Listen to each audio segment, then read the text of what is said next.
In our Baxter City Council work session, and we will start out with roll call. Cross. Here. Holman. Yes. Licio. Here. Abbott. Here. Olson. Here. So we have everybody here. We will jump right in. Number 3 on our agenda, naming of the Oakwood Drive Trail as the Leech Lake Road Trail. Josh, are you? Sure, I can start off for just a minute here.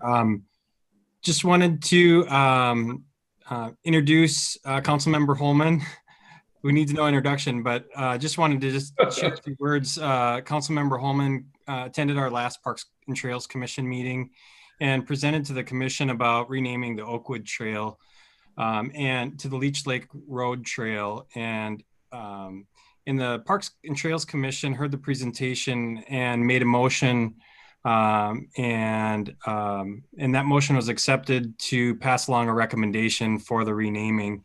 And before we put it on the consent agenda for tonight's council meeting, but wanted to give the council an opportunity to hear Councilmember Holman's presentation. So with that, I'll turn it over to Councilmember Holman. Thank you.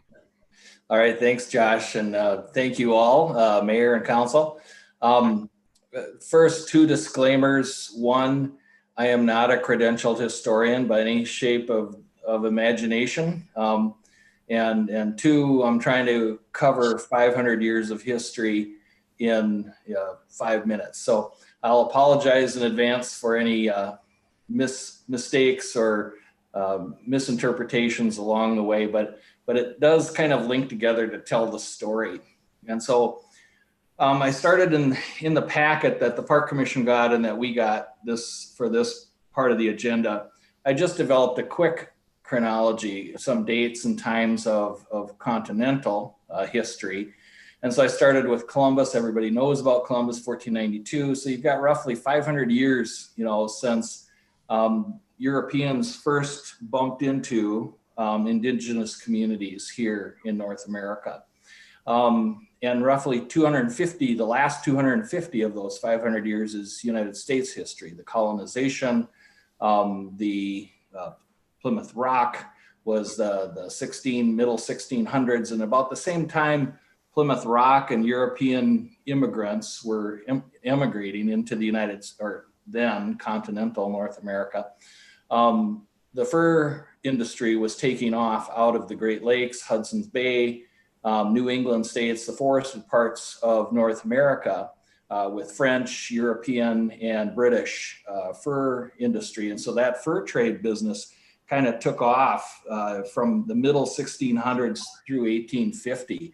And that was really the first kind of real European contact with continental indigenous communities across the whole US. But the reason I put that in there is because that was really the beginning of the push of indigenous communities. And we're going to talk tonight about the Anishinaabe or Ojibwe people that were really Great Lakes tribes. And as that fur trade and then colonization started to move in from east to west, it started to move the Anishinaabe, the Ojibwe people, to the west, Lake Superior. And then ultimately, the Dakota people that were here where Baxter is, were lands that were really, for a long period of historic Indian history, Dakota lands. And so the mound systems that we see are the mound cemeteries that we still see today and know about today. We don't know about all of them, but the ones that we do and are aware, those are typically Dakota mounds that are here. And then as the European migration pushed Anishinaabe west, the Dakota were pushed south and west as well. And so that's in the middle 1600s, there were battles fought over that tension right at the city of Old Crow Wing. And so a lot of history kind of led, all of this is leading to how did the Leech Lake Road even come to be? And one other piece, so that was kind of the fur trade industry pushing from east to west. The third president of the US, Thomas Jefferson, did probably one of the biggest land deals in our continent, in our US history, in our continental history. And you can see here the Louisiana Purchase. 827,000 square miles for 15 million bucks. I don't know what that price is per acre. Trevor probably knows off the tip of his head or tip of his tongue. But nonetheless, I'm sure it was the deal of a lifetime. And of interest, we think of that as Lewis and Clark, Louisiana Purchase, Lewis and Clark, and the discovery of the areas west of the Mississippi River. This was a transaction where the U.S. bought it from France. France claimed the area. To our point tonight, notice that little finger in Minnesota, that's the Mississippi River headwaters. That was part of the Louisiana Purchase. We don't think of ourselves that way, but if you're from Missouri, you're all about, Louisiana Purchase and Lewis and Clark expedition, because they were commissioned by Thomas Jefferson in 1803, and then it took till 1805 before President Jefferson commissioned General Zebulon Pike to kind of do the northern Mississippi link. And so in 1805, then this area started to become mapped, and Zebulon Pike was doing a cursory survey and looking for potential military post locations and things like that. So that was all happening in the early 1800s. Watch what happens here. This map illustrates when the US government, not the state government, because Minnesota didn't become a state until 1858. So this is all happening pre-state. Minnesota was a territory. North and South Dakota were territories. But look at when all these treaties were being negotiated with the Ojibwe people, the Anishinaabe ceded lands and treaties that were associated with them. Again, this is after the Dakota had been here and kind of pushed to the south and west of here. So these are all treaties with Ojibwe people. And you can see in our region, kind of in the central part of the state, 1837 goes all the way up to the Mississippi River here by the Crow Wing State Park today. 1847, some of these lands, but this gives you a picture of when this was happening, and when this happened, what were the outcomes? What was negotiated in these treaties was the ability for the indigenous people, the Anishinaabe tribes, the different historic tribes that were here, to still hunt and fish these lands, but they were required to move and forced to move into reservations. And with reservations came government-run forced tribal schools. And so they were schools on the reservations, but they were governed by US government officials. And then here's where we connect to the Leech Lake Road. Agencies were developed to supply the money, the goods, and kind of keep law and order, be the liaison between Indian tribes and the US government. And these agencies were under, at the time, the US Department of War. So not housing and urban development, not economic development groups, from the US government, the Department of War. So it gives you some context as to who the leadership of the United States was at that time, the kind of things that were going on between. And unfortunately, many, many historical accounts have identified these agents, these agency site managers as nefarious, and that might be a kind word in terms of dealing with the goods, the people, the fairness, the equity, all of the things that they were responsible for. The Chippewa Agency was established in 1851, again, to meet the needs of the government, providing goods to the reservations. And so the Leech Lake band of Ojibwe, as we know them today in the Leech Lake area and the White Earth area just west of there, used the Leech Lake Road, which was an ox cart trail from the early 1850s through the 1860s and all the way to 1870 to get down to that Chippewa Agency site that was on the west side of the Gull River at the mouth of the Gull River. So just west of Fisherman's Bridge is where this agency site was. So you can well imagine, the hardships associated with that. And this was pre-railroad. This map, I think, was developed, it's from the Andreas Atlas. And I think it was a map created in 1905. So it's not perfect by any stretch of the imagination, but you can kind of see the key landmarks or lake marks, if you will. And you can kind of see, here's Leech Lake. And so the reservation would have been here in White Earth, just to the west. If you look close, you can kind of see there's a little road. This is an ox cart trail at the time that goes all the way down through what's now Baxter and down to the Chippewa Agency site, which is down here the confluence with the Crow Wing River just above the Crow Wing State Park.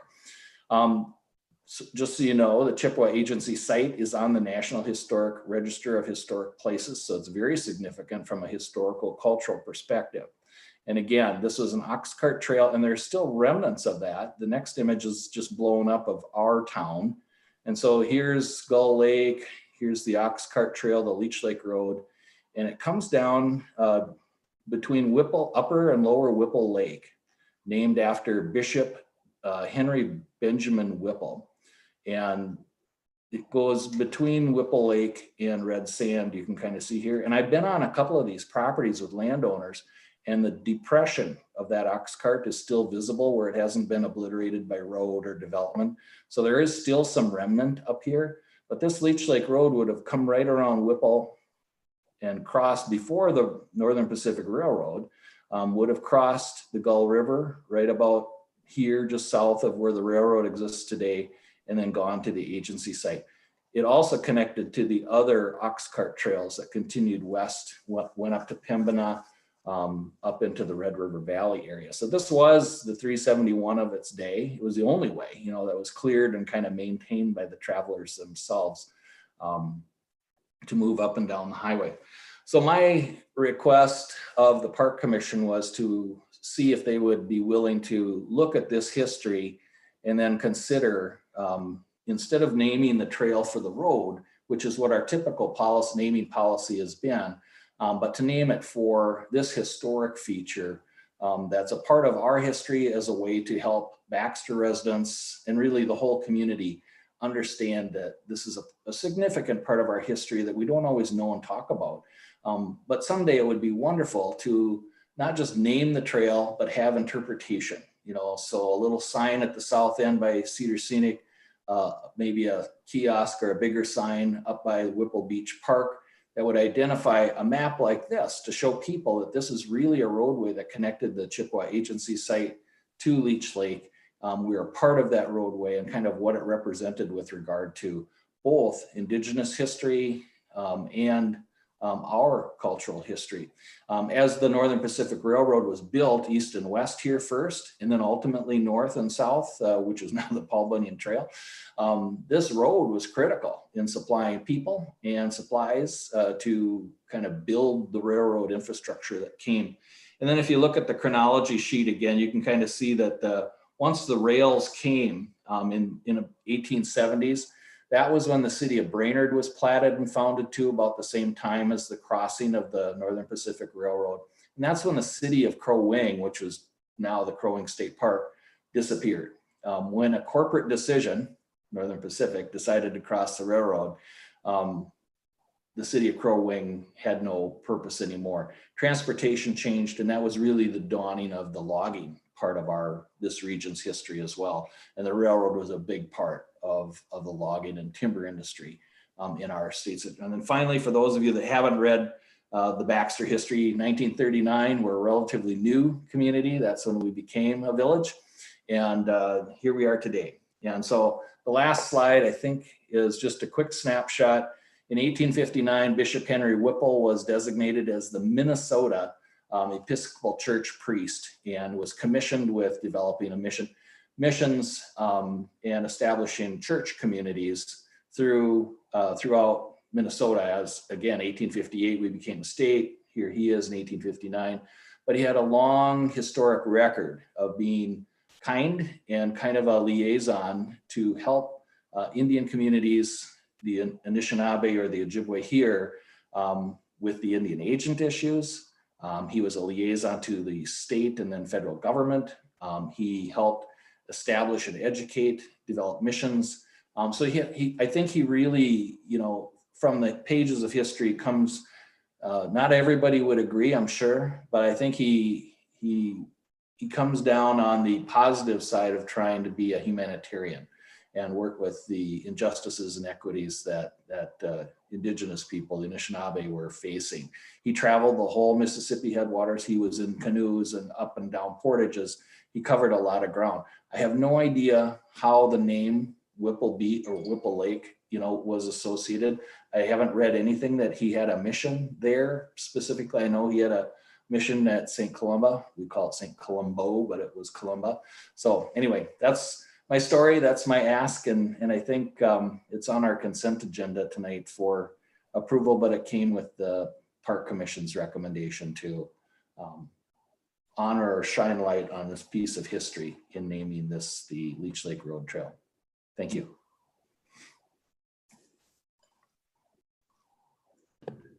Thanks, Todd, for the background and the history there. Council, any comments, questions, concerns?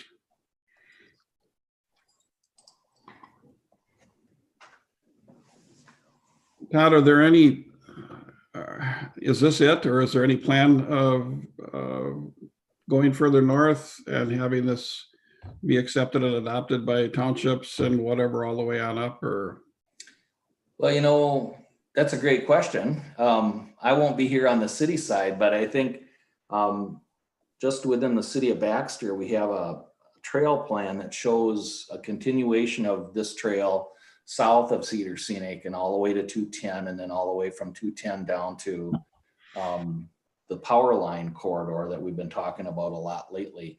All of that generally, in my mind, that north-south corridor would likely be named the Leech Lake Road Trail, even if it's not technically on exactly that spot, but it has not been broached with the county and unorganized territory to the north. But the Crow Wing Historical Society was very excited about this. I visited with Hillary, their executive director, and she's interested in helping work with the city to develop the grants that would cost share or help fund interpretive signs and things like that. So my hope is that if Baxter leads off with this naming, that other local governments would continue to buy into that as they have opportunity and build a trail somewhere in the vicinity of this corridor.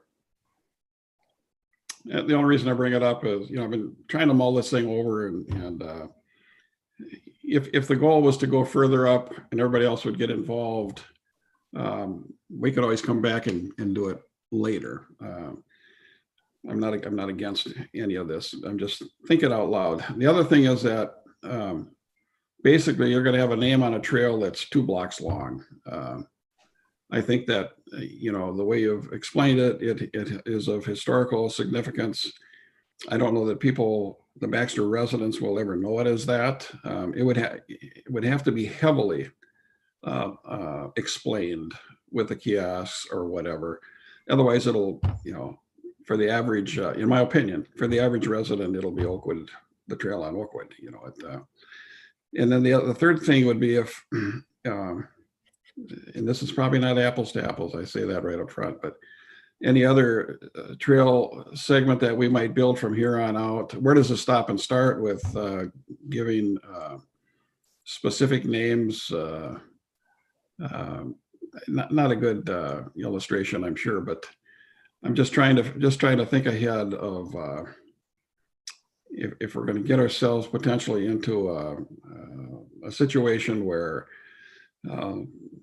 other people might want to come up with a name of their 2 block long trail too. I think the historical part of this sets it apart. It's different. But I do think that the only way it'll make any sense is if we explain the living daylights out of it, so that they know what how did this happen? We got 2 blocks of this trail, and all of a sudden it's the Oxcart Trail, that kind of a thing. So anyway, I've said enough.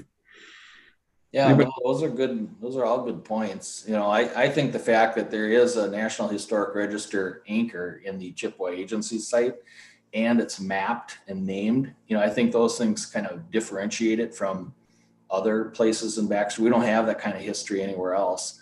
No. And, it's just a way to call out some specific history in our city that to your point, nobody knows about.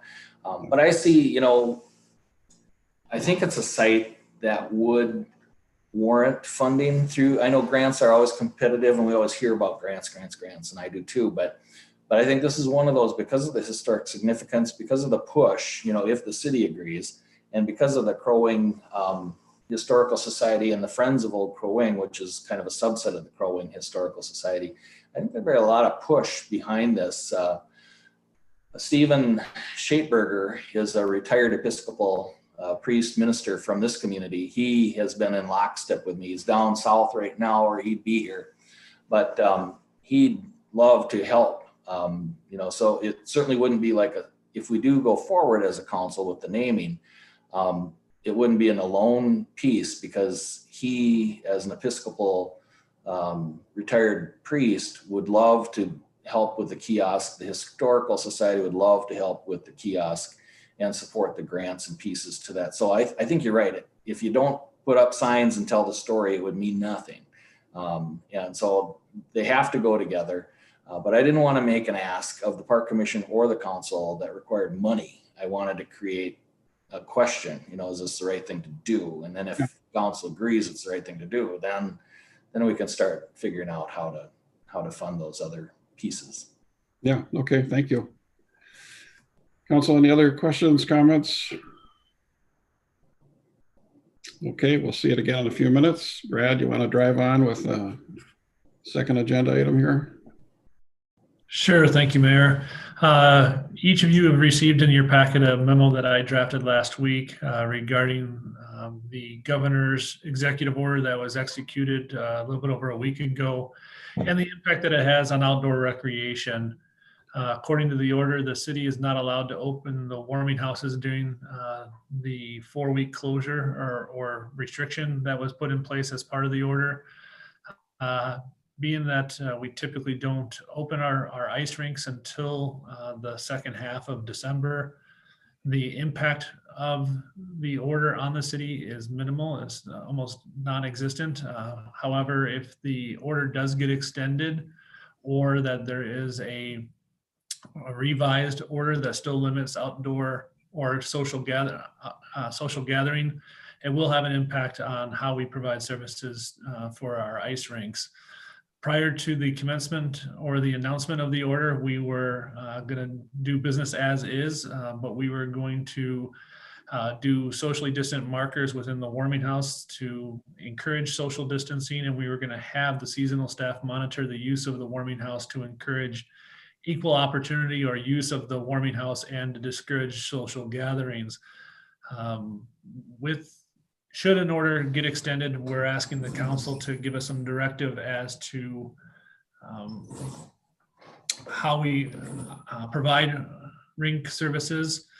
We did talk briefly about not doing rinks, but knowing the interest in outdoor skating winter months, similar to what baseball is during the summer, we quickly discarded that. What we did focus on, and there are bullet points within the memo outlining limited services should the order get extended.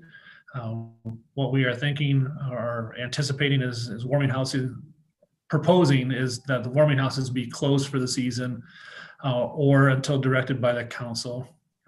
That would mean that we would open up the parks or open up the rinks,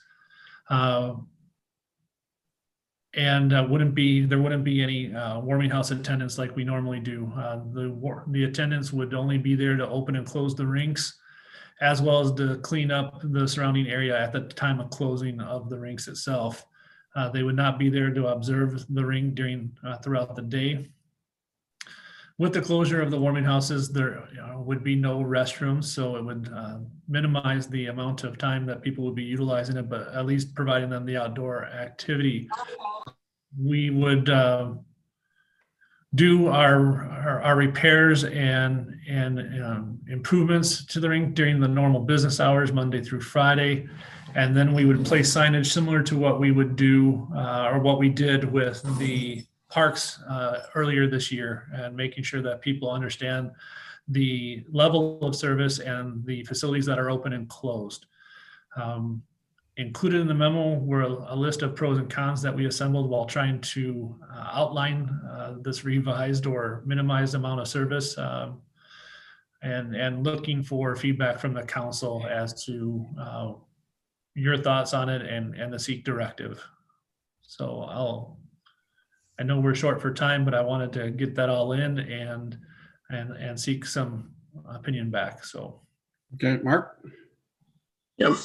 My only concern is when you have kids outside and it's below zero and they're going to be out there skating. And my concern is if there's not some area for them to warm up, you're looking at potentially hypothermia. And, kids having a good time and having fun. I saw it on the ski hill for 25 years that, until you say, hey, that gray spot on the side of your face, that's frozen skin, you need to go inside. Without some place for them to warm up, it could be dangerous in itself. So I guess if the warming house could be there for emergency use and maybe a rink attendant use, I don't know if that fits within the actual quotations of the executive order, but there's got to be some way to get around the emergency use issue.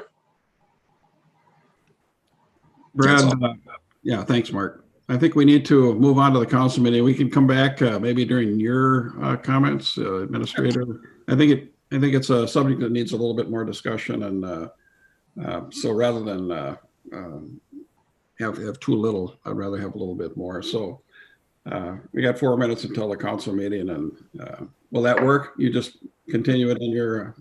Absolutely. I will carry on the conversation when it gets to administrative report. Very good. So at this point, I would look for a motion to adjourn the workshop. So moved. Motion by Before that, Crux. I wanted to just Yeah. mention, Brad, it kind of seems like you have a certain glow about you today. It's like a birthday glow, or Yes, it is. Today is my birthday. happy Oh, birthday. Thank you. oh, All right. What little birdie told you that? yeah. Can't pull it out of me. All right. I need a second here. Second, Second by Alessio. All in favor? Roll call. Cross, Aye. Holman. Holman, Yes. Lucio, yes. Tabit, Yes. and Olson. Yes, we will be right back. Thank you.